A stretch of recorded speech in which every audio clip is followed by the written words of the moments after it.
वो इतना हैबतनाक था कि लड़के को देखते ही उसका हार्ट फेल हो गया। अस्तगफिरुल्लाह इन्नल्लाह गफूरुर रहीम। ये जो चीज़ होती है ये इनके खाने की चीज़ होती है।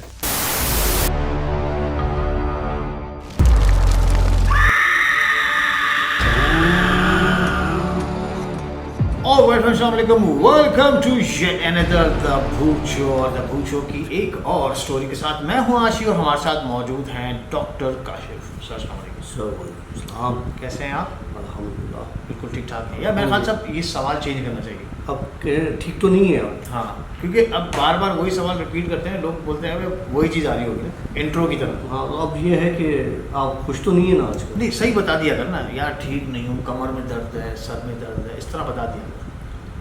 जवाब में चेंजिंग हो। बहुत खुश हूँ आज। स्टार्ट करते हैं डॉक्टर काशिफ की स्टोरी के साथ। सर क्या सुना रहे हैं? ये भी वही सेम चुन रहा है, चेंज करते हैं। सर आज कुछ मस्त सुनाए। एहसासात जब मर जाते हैं ना इंसान के अंदर, फीलिंग्स क्योंकि इंसान जिंदा ही एहसासात से होता है। अगर किसी इंसान के अंदर एहसास मर जाए तो फिर वो इंसान नहीं रहता। क्योंकि आपने देखा है जंगली जानवर जिस तरह से होते हैं उनके अंदर फीलिंग्स नहीं होती है। जंगली जानवरों में नहीं होती। तुम उसके सामने चले जाओ तुम्हें चीर फाड़ देंगे। ठीक चलो है, आप कहते हो तो, लेकिन कहीं ना कहीं फीलिंग्स हैं यार। इंसान बना ही फीलिंग्स से। तो वो फरिश्तों में फीलिंग्स होती हैं क्या? नहीं होती। फरिश्तों का एक ही काम है ना, सिर्फ अल्लाह की इबादत करना। ठीक है, ये फीलिंग्स, ये इश्क, ये मोहब्बत, ये इंसानों के विरसे में आया है। फरिश्ते भी तो अल्लाह से बात करते हैं, मतलब मोहब्बत करते हैं? नहीं, सिर्फ इबादत करते हैं। वो उनकी ड्यूटी है इबादत करना। अल्लाह ने फरमाया ना कि मेरे पास इबादत के लिए फरिश्ते बहुत हैं, फरिश्तों की कमी नहीं है। इंसान को बनाया गया इश्क के लिए। ठीक है, आगे चलो। तो इंसान की जो बुनियाद है ना, जो हमारे नबी करीम सल्लल्लाहु अलैहि वसल्लम का जो इश्क है अल्लाह से और जो अल्लाह का इश्क है उनसे, बेसिकली इश्क है ही वही ना कि आप ज़मीन पर बैठे हो और आपका कनेक्शन अल्लाह से हो। मतलब आपके दरवाजे की कुंडी हिल रही हो लेकिन आप मेराज पर पहुंच जाओ। आप सल्लल्लाहु अलैहि वसल्लम की बात कर रहा हूँ, मेराज पर पहुंच जाएं और अल्लाह तबारक व तआला से मुलाकात कर लें और वापस ज़मीन पर आए तो वो कुंडी हिल ही रही हो। वैसे इश्क वो होता है ना। कभी कभी इश्क इंसान को, जब कहते हैं ना इश्क, दुनियावी इश्क की बात करो, जब हद से बढ़ जाता है ना तो फिर वो नफ़रत की साइड पे चला जाता है। उसकी वजह होती है, उसकी वजह ये होती है कि आप एक्सपेक्ट बहुत कर रहे होते हो अगले बंदे से। आप पॉजिटिव हो जाते हो उसके लिए, आपको उसकी छोटी छोटी बातें जो हैं वो बहुत अच्छी भी लगती हैं। तो कभी कभी बहुत छोटी छोटी बातें आप निगलेक्ट नहीं कर सकते, आपको गुस्सा आ जाता है। ये किस्सा उन्हीं का ही है। बहुत अच्छा कपल था, आपस में बहुत प्यार मोहब्बत, इतना कि एक दूसरे के बगैर वो जब तक बात ना करें, देख ना लें, मिल ना लें, खाना ना खाते, इतनी अंडरस्टैंडिंग आपस में। और अचानक उनके बीच में इतनी नफ़रत हो जाए कि एक दूसरे की शक्ल देखने को तैयार ना है, तो वो जो कंडीशन होती है उसके पीछे कोई ना कोई रीज़न होता है। एक लड़का था, एक लड़की से बहुत प्यार करता था। उस लड़की का उसके साथ उतना ही प्यार था जितना वो लड़का करता था। लेकिन एक वक्त आया जब उनकी मोहब्बत में कमी आना शुरू हो गई। पानी होता है ना, जो आप उसको आग पर रखते हो, चूल्हे पर रखते हो, बॉईल करते हो, तो वो उबलता है तो वो जोश खा के ऊपर तक आता है, लेकिन वो भाप बन के उड़ रहा होता है। जब आप चूल्हा बंद करोगे तो जितनी क्वांटिटी आपने डाली हुई होती है उतनी होती नहीं है, वो कम हो जाती है। सही है। इश्क की भी वही मिसाल है, जितना जोश खा के ऊपर आएगा ना, जब उसकी शिद्दत कम होती है तो वो पानी की तरह उसमें वो बैठ जाता है। एक दिन उस बंदे ने उस लड़की से कहा कि चक्कर वक्कर बहुत चल गया हमारा और अब हमें शादी करनी चाहिए। लड़की ने कहा कि अभी मुझे पढ़ना है, अभी मैं शादी नहीं कर सकती और मुझे थोड़ा टाइम चाहिए, 1-2 साल, ताकि मैं अपना ये पढ़ाई वाला सिलसिला निकाल लूँ और उसके बाद फिर देखी जाएगी फिर रिश्ता। लड़के को ये बात जो है ना वो थोड़ा सा अजीब लगी कि कहाँ तो ये मर रही है मुझसे शादी करने के लिए, ठीक है, और जब अब मैं ये इसको बोल रहा हूँ तो ये मुझे मना कर रही है कि अभी नहीं करनी। बहरहाल लड़के ने एक दिन जिक्र किया, दूसरे दिन किया, तीसरे दिन किया, लड़की ने इसको मना ही करती रही।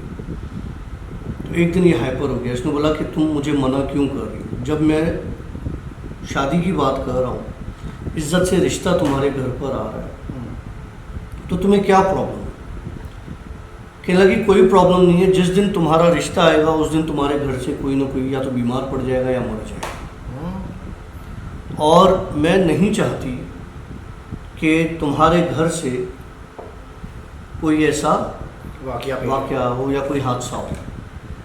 इसने बोला यार ये मुझे टोपी करा रही है, मतलब इसको अब मुझसे शादी करनी नहीं है, तो ये मुझे डरा रही है। इसने बोला मुझे सब मंजूर है,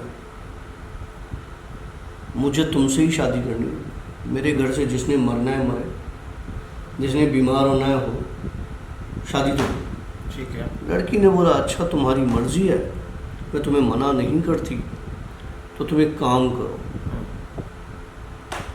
तुम काम ये करो कि रिश्ता ले आओ। ओके। इसने जाके अपने घर पे बात की, अपनी माँ से बात की, बाप से बात की। उन्होंने कहा ठीक है हम वीकेंड पर सैटरडे को चलेंगे रिश्ता लेने। बोला ठीक है। जब ये बात हुई, अचानक उसके दूसरी रात इसकी माँ की तबीयत थोड़ा सा ख़राब होना शुरू हुई। इन्होंने नॉर्मल लिया क्योंकि इसके लड़के के दिमाग में ऐसी कोई बात थी नहीं, तो इसने उस बात पे गौर नहीं किया। ये अपनी माँ को ले गया डॉक्टर के पास, डॉक्टर ने कुछ टेस्ट वेस्ट लिख के दिए, पता चला जी माँ को कैंसर है। अचानक बगैर किसी वजह के बुखार आया और उसके बाद माँ को कैंसर। ये उसमें लग गए, इसको दिखा उसको दिखा। वीकेंड आया, अब ये कैसे रिश्ता लेके जाए, माँ की ये कंडीशन है और ये रिश्ता नहीं लेके जा पाए। तो लड़की ने इसको, जो इसने डेट दी थी, उस पर लड़की ने इसको बोला कि भाई आज रिश्ता आना था तुम्हारा, तो मेरे घर वाले इंतज़ार ही करते रहे और लगता है तुम सीरियस नहीं हो, तभी तुम्हारे पेरेंट्स को तुमने नहीं भेजा। बोला नहीं वो बात नहीं है, मैंने तुमसे बात भी नहीं की, अम्मी को जो है वो कैंसर डायग्नोज, तो हम उसी में ही लगे हुए। तो उसको उस पर लड़की ने फ़ौरन कहा कि देख मैंने तुझे कहा था कि अगर तू मेरे साथ शादी की बात करेगा तो या तो तेरे घर से कोई शदीद बीमार हो जाएगा या किसी की डेथ हो जाएगी, तो तूने इस बात को सीरियस नहीं लिया। इसने फिर भी उसको सीरियस नहीं लिया। बोला नहीं अम्मी की तबीयत तो ख़राब रहती थी, बुखार उसको आता रहता था, तो इसमें तुम्हारी इस चीज़ से कोई लेना देना नहीं है, बस अम्मी की थोड़ी सी तबीयत बेहतर हो तो रिश्ता आ जाएगा। उसने कहा अच्छा ठीक है, तुम्हें अभी भी यकीन नहीं है, तुम सिर्फ फ़ोन पर मेरे बाप से खुद एक बार बात कर लो तो तुम्हें फिर यकीन आ जाएगा। लड़की ने कहा। तो इसने कहा कि यार तुम अभी इस वक्त मुझसे इस तरह की बातें नहीं करो। बहरहाल फिर इसके दिमाग में बात चलती रही। इसने दूसरे तीसरे दिन इसके बाप को फ़ोन किया, जी मैं ये बात कर रहा हूँ और हम आना चाह रहे हैं रिश्ते के लिए। तो उसके बाप ने पता है क्या जवाब दिया? उसने बोला बेटा हम अपनी बेटी की शादी नहीं करवा सकते, तो बेहतर यह है कि आप इस बात से हट जाओ। तो इसको बात समझ में नहीं है कि इसका बाप ये बात ऐसे क्यों बोल रहा है। बहरहाल उसके बाप से इसने फ़ोन रखा, पीछे से इसके बाप का फ़ोन आया कि तुम्हारी माँ का इंतकाल हो गया। ये गया भागा और इन सारे चक्करों में रिश्ता हो गया, भाड़ में भूल गया, ये सारी चीज़ें हो गई। फिर उसके बाद जब इसकी इस लड़की से बात हुई तो उसने बोला देख मैंने तुझे कहा था कि ये काम नहीं हो सकता। इसने कहा ठीक है, अगर इस शादी की वजह से मेरी माँ गई है तो अब ये शादी ओके रही होगी, इसको कोई नहीं रोक सकता। बहरहाल ये अकेला उसके घर पर पहुंच गया। घर पर पहुंचा तो इसके बाप से सारी बात की कि ये हुआ वो हुआ और मैं अब आपकी बेटी से मैं ही शादी करूंगा और मैं किसी और से इसकी शादी होने दूंगा। इसके बाप ने बोला कि सारी बातें अपनी जगह, लेकिन हम अपनी बेटी की दूसरी शादी नहीं करवा सकते। ओके।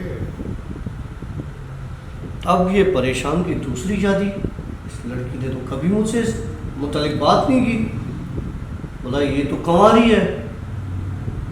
तो कहने लगा कि बेटा आ गया। ओके हाँ फिर मसला ये है कि आपको लगता है कंवारी है, दुनिया को पता है कंवारी है।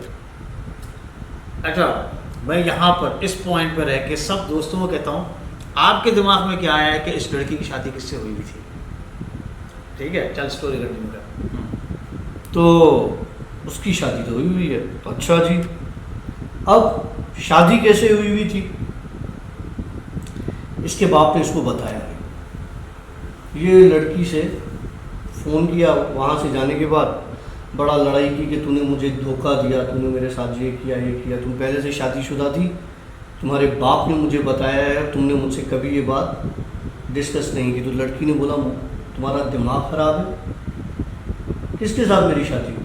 मेरी शादी नहीं हुई, मेरे बाप ने झूठ बोला है तुम्हारे साथ। उसने बोला तुम्हारा बाप इतनी बड़ी बात अपनी बेटी के लिए कैसे बोल सकता है कि मेरी बेटी की शादी हुई है? या तो तुम मुझसे सच्ची कर, ठीक है, तो मैं फिर तेरा पीछा छोड़ दूँ, मैं एक साइड पर हो जाऊँ, या तो फिर होगा ये कि मैं तुमसे शादी करूँगा। उस लड़की ने बोला ठीक है, तुम एक काम करो, इसकी तुम्हें कुछ ना कुछ इसका तुम्हें अजाला भरना पड़ेगा। मैं तुम्हें बता तो रही हूँ, है बहुत राज की बात। क्या हो? कुछ नहीं, अजाला भरना पड़ेगा। तो खैर इसने बोला मैंने सबसे बड़ी कीमत चुकाई अपनी माँ की डेथ की, सही है, तुम्हारी शादी की वजह से, इससे बड़ा अजाला तो कुछ हो नहीं सकता। अब भी तुम चाहती हो तो मैं अपनी जान देने के लिए भी तैयार हूँ। इसने बोला अगर ये बात है तो फिर ठीक है, तुम परसों रात को फिलाने कब्रिस्तान के पास आके मुझसे मिलो। अब ये परेशान हो गया कि मतलब मैं कब्रिस्तान में क्यों बुला रही हूँ मुझे, ये बात मेरी समझ से बाहर है। फिलहाल इसने बोला कि नहीं मैं जाऊँगा तो सही मिलने। ये उस टाइम रात को उस कब्रिस्तान पे पहुँच गया, लड़की भी आ गई। लड़की इसका हाथ पकड़ के, अच्छा मज़े की बात, लड़की ने पूरे सफ़ेद कपड़े पहने, दुपट्टा भी सफ़ेद। ओके। लड़की ने इसका हाथ पकड़ा, चली गई कब्रिस्तान के अंदर और एक बहुत पुराना दरख्त था, उसके नीचे इसको बिठाया और ख़ुद भी बैठ गई। तो इसने बोला तुम मुझे कब्रिस्तान में क्यों लाई? कहने लगा कि तुम्हें तुम्हारे हर सवाल का जवाब यहीं पर मिलेगा। बोला तुम शादीशुदा हो? उसने बोला हाँ मैं शादीशुदा हूँ। लड़की ने क्या किया? लड़की ने बोला किससे शादी की है? बोले मैं तुमसे मिलवा नहीं सकती, तुम मुझसे मिल नहीं सकोगे। कहने लगा मुझे बताओ तुमने की किससे शादी है? उसने बोला जब मैं पैदा हुई थी तो मेरी तबीयत बहुत ख़राब हो गई थी, लोगों ने कहा, मेरे बाप ने दिखाया डॉक्टरों को इधर उधर, तो एक किसी आमिल ने बोला कि तुम्हारी बेटी पर एक जिन का साया है और वो इसको मार के अपने साथ ले जाएगा। ओके। तो उसके बाप ने उस बंदे से पूछा था, आमिल से, कि ऐसा क्या करूं कि मेरी बेटी बच जाए। बोला तुम उस जिन को ज़बान दो कि ये जैसे ही बड़ी होगी तुम उसके साथ उसकी शादी करवा दोगे। तो वो जिन इसको मारेगा नहीं, इसके बड़े होने का इंतज़ार करेगा। जब वो बड़ी हो जाएगी, बालिग हो जाएगी, तब वो इसके साथ शादी कर लेगा और फिर तब तक तुम इतने वो हो चुके होगे कि हो सकता है कि ये जिन छोड़ के भी चला जाए। मुमकिन है, दिखाना, इलाज करवा लेना, लेकिन मरने से बच जाएगी तुम्हारी बेटी। हो गया। अब क्या हुआ कि लगी मैं जैसे ही 16 साल की हुई, कोई 100-200 जिन्नात आए। बारात लेकर? नहीं, मारने इसके बाप को कि तुमने वादा किया था कि तुम्हारी बेटी जैसे ही बालिग होगी तुम इसकी शादी करवाओगे, तो तुमने क्यों नहीं करवाई। तो उसके बाप ने बोला मैं अपनी ज़बान पे आज भी कायम हूँ, मैं शादी कराने के लिए तैयार हूँ। शादी हुई, लेकिन मुसलमान वाले तरीके से नहीं, अच्छा, किसी और तरीके से। उस लड़की को वो जिन अपने साथ कहीं ले गया। कहाँ ले गया? जहां वो लड़की इस लड़के को लेकर आई थी, कब्रिस्तान में। ओके। किस जगह पर? जिस जगह ये दोनों बैठे थे, दरख्त के नीचे। तो कहने लगी अब मैं तुम्हें अपने शोहर से भी मिलवाती हूँ, लेकिन तुम्हें इसका अजाला करना पड़ेगा, इसकी कीमत अदा करनी पड़ेगी। उसने बोला मैं अपनी ज़बान पे कायम हूँ, मैं हर कीमत अदा करूँगा, लेकिन मुझे ये सब बकवास बातें लगती हैं। उसने कहा, लड़की ने, कि आओ, अपने मियाँ का नाम लिया जो उसके जिन का नाम था, राहूसिया। राहूसिया। वो आया, वो इतना हैबतनाक था कि लड़के को देखते ही उसका हार्ट फेल हो गया। मतलब अजाला उसने और जान। लड़का वहीं पर ख़त्म हो गया।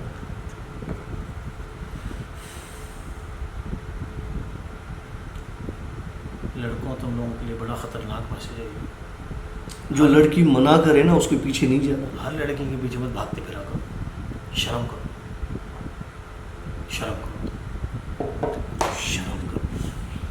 वो कोई शर्म होती है। जनाब, कैसी लगी आपको हमारी आज की स्टोरी? हमें ज़रूर बताइएगा। और हाँ, किसने किसने, जहाँ पे मैंने आप लोगों को बीच में रोका था, किसने किसने महसूस कर लिया था कि इस बंदी की शादी जो है वो जिन के साथ हुई थी? मैंने किया था, मैंने कर लिया था। तो किसने किसने महसूस किया वो हमें ज़रूर बताइएगा अपने कमेंट्स में। और थैंक यू वेरी मच। अगर जहाँ तक स्टोरी देख ली है तो लाइक ज़रूर कर दीजिएगा, और सब्सक्राइब अगर नहीं किया सब्सक्राइब ज़रूर कर लीजिएगा। अभी हमें दीजिएगा इजाज़त, थोड़े से छोटे से ब्रेक के बाद वापस आते हैं। सिया अल्लाह हाफ़िज़। अस्तगफिरुल्लाह इन्नल्लाह गफूरुर रहीम।